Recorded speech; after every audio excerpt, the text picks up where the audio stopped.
Endi gapni balalarning ahvolidan anglayli.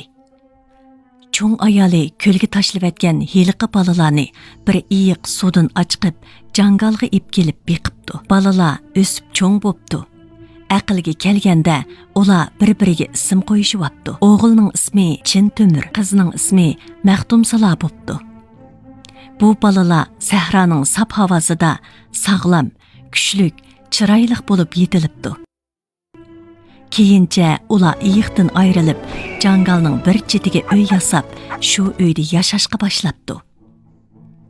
Chintemir Batur kichik chig'idala o'q qilishni o'rgangashga, turli jonivorlarni tutadigan ajoyib Batur yigitga aylanibdi. U har qitim o'g'i chiqqanda 7 kun o'g'laydi ekan. Misran qilichi belidan, alg'ur burkuti qo'lidan, arg'amoq eti ostidan, kap-kap kuchiga yenidan ayrilmaydi ekan. Kunlarning birida Chintemir Batur o'g'i chiqib ketib etib, singlisi Maxtumsalaga mundaq debdi. Singlim Maxtumsala, men o'g'dan qaytib kelguncha o'giziga chiqma.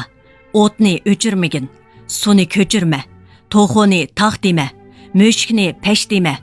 O't o'chib qolsa, tutun chiqqan yoqqa o't so'rab ketib qolmag'in. Shu gaplardan keyin Chintemir Batur misran qilichini esib, arg'amoq etiga minib, kap-kap kuchugini agashtirib, alg'ur burkutini qo'liga qo'ndirib, o'g'i mengibdi.